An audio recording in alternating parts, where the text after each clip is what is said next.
Con nosotros Juan Cubi, él es miembro de la Comisión Nacional Anticorrupción. Licenciado Cubi, muy buenos días, gracias por acompañarnos. Pues nos gustaría iniciar este diálogo con una lectura suya sobre lo que está ocurriendo en el país, esta situación en torno a la justicia ecuatoriana que no responde a esta urgencia, a esta necesidad de los ecuatorianos y de las ecuatorianas de que se pueda proceder con el trabajo o se dé continuidad al trabajo que vendría haciendo la policía cuando se captura a estos líderes o luego de algún tiempo en un centro de privación de la libertad consiguen, podemos decirlo fácilmente, su libertad. Buenos días, bienvenido.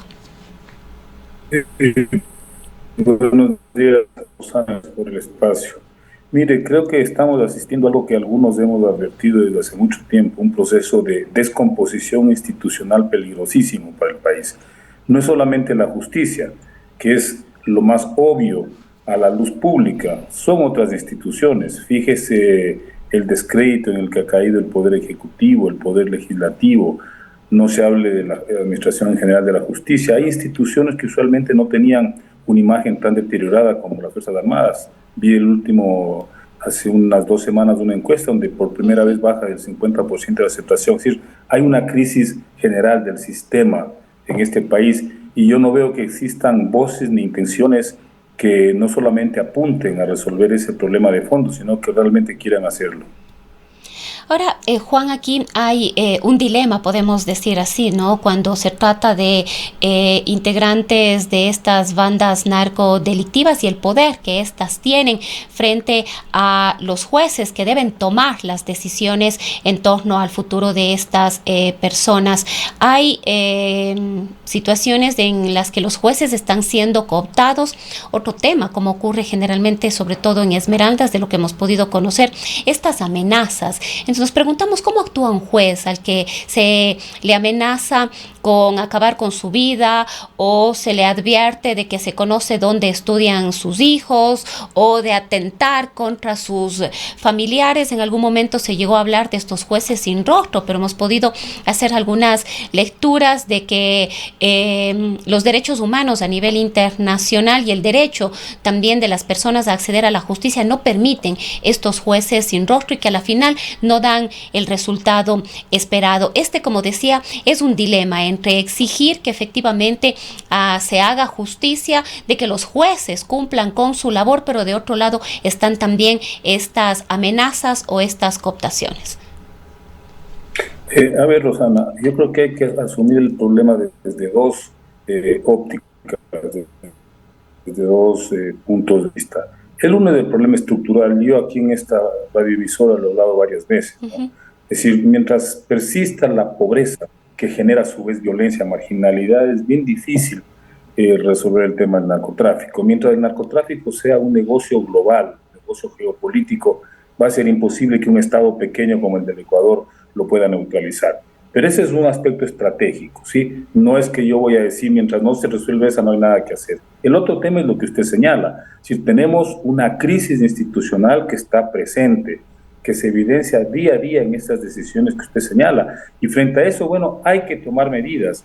El tema central, Rosana, es cómo usted logra consolidar una acción de la justicia si usted tiene una institucionalidad paralela que no funciona.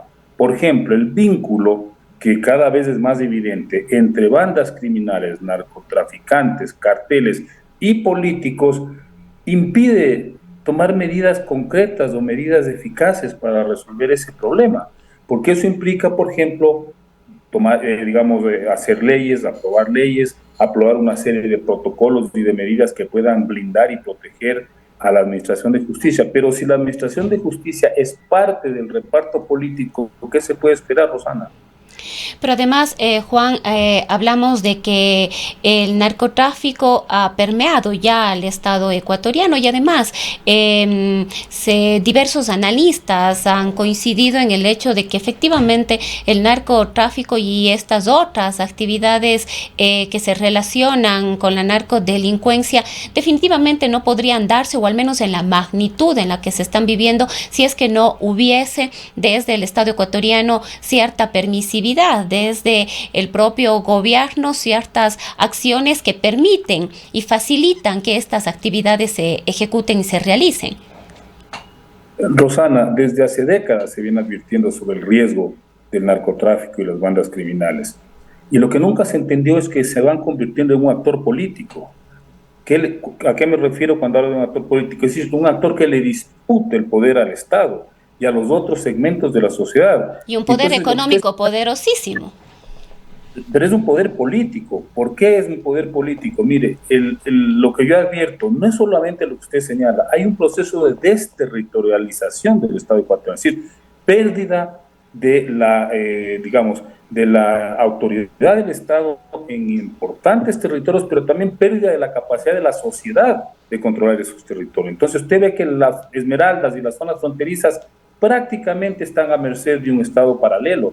¿Quién ejerce ahí la autoridad? ¿Quién dicta las normas? Pero con una particularidad, pues estamos hablando de organizaciones criminales, es decir, que lo hacen a partir de la violencia y a partir del atropello de los derechos humanos. Esa es la realidad y es aún peor que la que usted señala de esta estrategia de haber permeado al Estado desde distintas posiciones, ¿no? Porque lo han hecho, han permeado la institución policial, la institución militar, obviamente los partidos políticos, ahora también la justicia. Entonces, estamos ante una amenaza integral y lamentablemente, Rosana, yo estoy sorprendido porque veo que a veces la élite, la clase política, que supuestamente debería estar llamada a dar respuesta a esta problemática, está enfrascada en otros debates y en otras discusiones intrascendentes. Ahora, yendo a estas otras acciones que hace la clase política, estos otros debates, ¿cuáles son las lecturas que tiene usted al momento respecto del juicio político en contra del presidente de la República y cómo se está manejando dentro de la Asamblea Nacional? Estamos ya, el día de ayer se cumplió el segundo día de comparecencias, hoy muy probablemente el proceso continúa dentro de la Comisión de Fiscalización. Rosana, está en la confusión en este proceso que ni siquiera es posible hacer predicciones. Acabo de ver un noticiero hace media hora antes de esta entrevista, donde aparece un comunicado de UNES, la bancada correísta, donde está pidiendo la muerte cruzada. Eso se puede leer como que ya no tenemos los votos. Obviamente, y le preguntan al legislador, al jefe de la bancada social cristiana, esa es la lectura que están enviando, y él dice, no sé, eso es cuestión de UNES, y cuando le dicen, pues ustedes son aliados, si ustedes han hecho prácticamente un pacto entre social cristianos y correístas para bajarse al lazo, dice, no, nosotros no tenemos nada que ver con ese acuerdo ni con esa declaratoria, este momento debe estar activado ahí otra vez con un nuevo conflicto, una nueva alerta sobre qué es lo que pueda pasar con este juicio. Por eso es que habría que ponerle al tema del juicio político, habría que ponerle una descripción de cliché, es pronóstico reservado, realmente es muy difícil saber qué va a suceder. Lo que sí es real, Rosana, es que por debajo de la mesa se están jugando una cantidad de intereses que los ciudadanos comunes y corrientes no alcanzamos a dimensionar. Se están comprando votos, Juan. Bueno, ya lo han denunciado, inclusive aquellos que se sentirían perjudicados como los social cristianos o los correístas que advirtieron que ya hay gente de su propia bancada que han sido ya comprados. Hay este otro tema que está afectando gravemente la imagen y la cohesión interna de Pachacuti.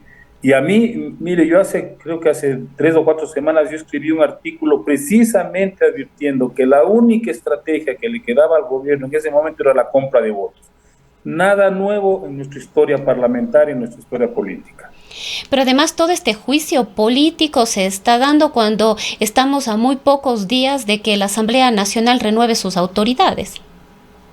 Bueno, algunos han dicho que parte de las negociaciones no es solamente la compra de votos o el reparto de cargos, es el reparto de nuevas dignidades en la Asamblea Nacional, lo cual no me llamaría la atención. ¿Cómo ve usted ahora con todo esto y esta relación entre el Partido Social Cristiano y UNES, las fuerzas políticas dentro de la Asamblea en esta coyuntura? Es difícil leer. Bueno, en el caso de UNES es concreto, nos están jugando por la impunidad, quieren salvar a sus jerarcas de los juicios, de las sentencias, quisieran incluso revisar juicios para parecer como unos angelitos. Los social cristianos han jugado una estrategia toda su vida de control de los espacios de poder en el Estado para beneficio de sus negocios particulares. No se olvide que están en cierre de una serie de decisiones que podrían enriquecer de la noche a la mañana y de una manera abultada a muchos sectores de la economía. Imagínese usted lo que significa la privatización, la eventual privatización Banco del Pacífico, esta decisión de querer privatizar el Banco del Instituto Ecuatoriano de Seguridad Social, la renegociación de los contratos con las telefónicas, el negocio de las empresas de electricidad. Es decir, ahí está hablando usted de una cuota gigantesca de recursos del Estado que podrían, dependiendo de las negociaciones que se den entre estos grupos políticos, podrían terminar siendo trasladadas a grupos económicos privados. Entonces, yo creo que los socialistas cristianos están muy claros y me parece que la disputa que tienen estas tres fuerzas, es decir, señor correístas, social cristianos y la gente del gobierno, es una disputa por cómo van a resolver el reparto de esas grandes cantidades de recursos públicos. Ahora el presidente ha vuelto a hablar, lo ha dicho en una entrevista internacional con el Financial Times, que efectivamente invocaría la muerte cruzada en caso de que los votos sean contrarios a él en este juicio político. ¿Hay la posibilidad real de una muerte cruzada? Eso ha estado siempre sobre el tapete. Y hay una cosa, además de un agravante, y lo acaba de confirmar el señor Esteban Torres, que es jefe de la Bancada Social Cristiana. Si el presidente convoca a muerte cruzada, ellos no van a acatar esa convocatoria. Por lo tanto, entraríamos ya no solamente en una pugna de poderes, sino en un momento de una confrontación directa, obvia, concreta entre el Ejecutivo y la Asamblea, porque eso, ¿qué es el mensaje que están diciendo? Bueno, nosotros nos atrincheramos en la Asamblea, no vamos a aceptar, y el presidente tendrá que decidir si los desaloja por la fuerza o no, o si notifica al Ministerio de Finanzas que le cierre la llave de los recursos.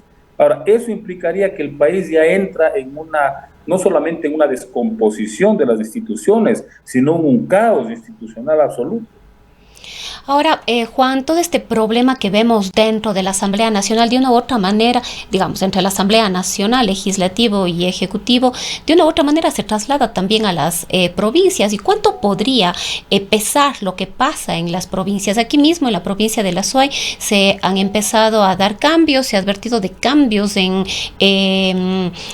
distintos espacios y en otras provincias, gobernaciones, coordinaciones zonales, direcciones departamentales de las sedes de los ministerios en cada una de las provincias, esto de la mano de asambleístas y de otros funcionarios de gobierno y del Estado. ¿Cuánto puede influir lo que ocurre además, no solamente en el centro de la política, que de una u otra manera son la Asamblea y el Ejecutivo, sino en las provincias? A ver, ahí habría que preguntarse si esto que usted señala, Rosana, que yo no conozco en detalle, es parte de estas negociaciones un poco aparentemente así sería. Sí, pues hay que leerlo así, entre la Asamblea y el Ejecutivo, lo cual nos llevaría a una conclusión, que en efecto cuando el presidente Lasso dice que la oposición no cuenta con los votos, es porque a lo mejor él ya tiene la seguridad de que ha virado los votos suficientes para poder frenar su destitución. Esa es una hipótesis, ¿sí? Y con lo cual lo que hacemos simplemente es abonar a esa descomposición institucional, porque eso implicaría que ya, suponiendo en el supuesto no consentido de que el presidente Lasso no sea destituido y se quede en el poder, se va a quedar en unas condiciones aún más paupérrimas o más frágiles que las que ha tenido en estos últimos 2 años. Y eso obviamente lo que crea es un escenario de permanente inestabilidad y convulsión política y social en el país. Yo personalmente, si él llegara a quedarse, si no es destituido, no entiendo en qué condiciones va a gobernar, como tampoco entiendo en qué condiciones gobernaría el vicepresidente si es que tiene que sustituirlo. Entonces, claro, estamos no solo frente a un escenario bastante complicado, explosivo, sino que estas fuerzas políticas, en lugar de plantear salidas o respuestas coherentes a esa crisis, lo que hacen es abonar, es echarle gasolina al incendio. En algunos sectores dicen que una de las formas de calmar los ánimos definitivamente es que el primer mandatario se vaya, que Lasso tiene que irse porque tiene que irse. Y si bien no se comprende las condiciones en las que gobernaría Alfredo Borrero, esto le podría dar cierta estabilidad, otorgarle al país un lapso de transición hacia un nuevo gobierno con más calma probablemente. Bueno, yo he sido de esa tesis de que el presidente Lasso en estas condiciones debería renunciar porque realmente es insostenible y tal vez sostenerse a un costo gravísimo para el país sería una salida peor, aún más grave. Igualmente, como yo le decía a Rosana, que se quede el vicepresidente Borrero tampoco es que resuelve la crisis. Como usted señala, al menos se calmarían los ánimos, al menos podría entrarse en una nueva lógica de relacionamiento político entre las distintas fuerzas. Pero a menos que el vicepresidente Borrero tenga la disposición de hacer un gobierno de concertación con fuerzas sociales, que esté dispuesto a abrirse al diálogo con todos los sectores que están demandando políticas y respuestas del gobierno, a menos que él tenga claridad sobre qué hacer con el tema de la inseguridad, podría sobrevivir un par de años, pero tampoco es que yo he visto de una mínima claridad o mensajes más o menos coherentes de lo que eventualmente le haría de ser presidente de la República. Y bueno, eso estaría muy relacionado también, digamos, la gobernabilidad en el país de lo que pase en mayo en la Asamblea Nacional. Eso es más manejable. Usted sabe que en la Asamblea se cuecen habas, se llegan a una serie de acuerdos, de alianzas, de repartos que son medianamente manejables, ¿no? El tema realmente es qué sucede con el Poder Ejecutivo, si hasta dónde tiene la capacidad un Ejecutivo, una presidencia de la República de definir una línea de intervención del Estado para los próximos 2 años.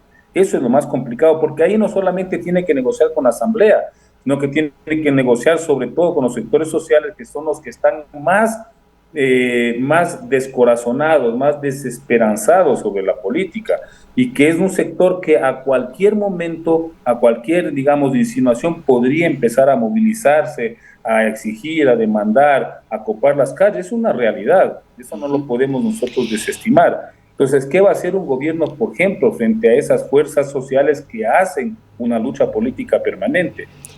Y no olvidemos también, Juan, que vamos a tener nuevos alcaldes, nuevos prefectos ya posesionados también a partir del mes de mayo. No olvidemos que la mayoría estará en manos de UNES y de Pachacuti.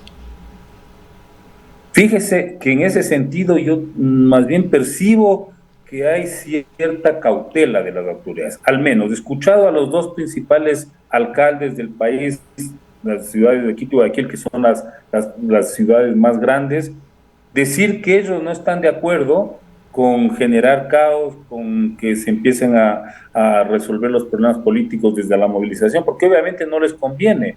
Ellos están pensando que tienen dos ciudades que están en situaciones bastante caóticas y frente a las cuales tienen que demostrar capacidad de ejecución de políticas. Entonces ellos dicen, ¿para qué nos vamos a meter en este relajo de la confrontación nacional? Y supongo que gran parte de las autoridades locales estarán en esa tónica. No creo que estén, por más que sean de social cristianos, de Pachacutes, de UNES, de la oposición, no creo que estén muy dispuestas esas autoridades a entrar en una lógica de confrontación abierta, permanente y constante con el gobierno, ¿sí? Yo por eso vuelvo a decirle, la única opción es un ejecutivo que tome la decisión realmente de hacer políticas en función de las verdaderas necesidades del país, que es algo que el presidente Lasso definitivamente no ha hecho ni creo que haga. Pero no sé tampoco si es que el señor Borrero lo haría. Ahora, el peor escenario es que el señor Borrero decida irse y deje el país en manos del señor Virgilio Saquicela, con lo cual ahí sí que entramos en una espiral de descomposición política que sería prácticamente, no sé, una condena a muerte de la democracia. Y finalmente, Juan, para ir cerrando ya este diálogo, ¿cuál será, de acuerdo a sus lecturas, a sus criterios, el rol de la CONAIE? Bueno, yo creo que en este momento la CONAIE, el movimiento indígena, sería más bien de hablarlo así en general, tiene una posibilidad importante que yo creo que la está desechando.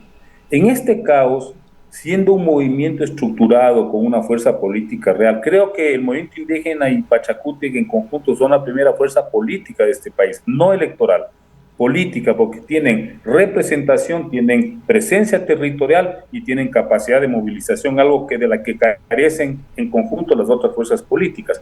Podría convertirse en un referente de una salida democrática para este país. Tendría que marcar distancia con estas mafias en que se han convertido los otros partidos, en concreto estoy hablando de UNES, de los socialcristianos y de creo y su brazo político, Pachacútec. Bueno, pero Pachacútec es parte integral, con todos los defectos que tiene, es parte integral del movimiento indígena. Podría tranquilamente cumplir ese rol, marcando distancias, de decir, bueno, ¿cuál es la salida democrática para el país? ¿Cuál es la posibilidad de entrar en acuerdos para la definición de políticas sociales de carácter estratégico, de largo plazo? El tema es que lamentablemente estamos viendo que Pachacútec, la CONAIE y el movimiento indígena están también atravesados por la injerencia de estas fuerzas políticas que quieren debilitarlo, quieren fragmentar al movimiento indígena. Y en eso yo sí soy categórico, Rosana. Creo que este momento, para los viejos grupos de poder que están representados por el correísmo, los socialcristianos y el gobierno, la mayor amenaza para ellos es el movimiento indígena, los movimientos sociales. Lo ven como un actor al cual no hay que permitirle que se fortalezca y que define una estrategia de largo plazo. Eso está clarísimo. Desde el pacto para el fraude electoral en contra de Yacu Pérez ha habido una iniciativa permanente para desgastar, para fraccionar, para debilitar al movimiento indígena. Eso es clarísimo. Y a mí me parece lamentable que la actual dirigencia de la CONAIE no esté consciente de esa amenaza. Y en algunos momentos está coincidiendo, por ejemplo, con esta alianza de los correístas y los socialcristianos, que es una alianza que tarde o temprano se va a revertir en contra de esos intereses sociales. Bien, queremos agradecerle, Juan, por haber compartido este diálogo con nosotros. A usted, Rosana, muchas gracias. Ha sido Juan Cubi, él es analista político, social, miembro de la Comisión Nacional Anticorrupción. Son las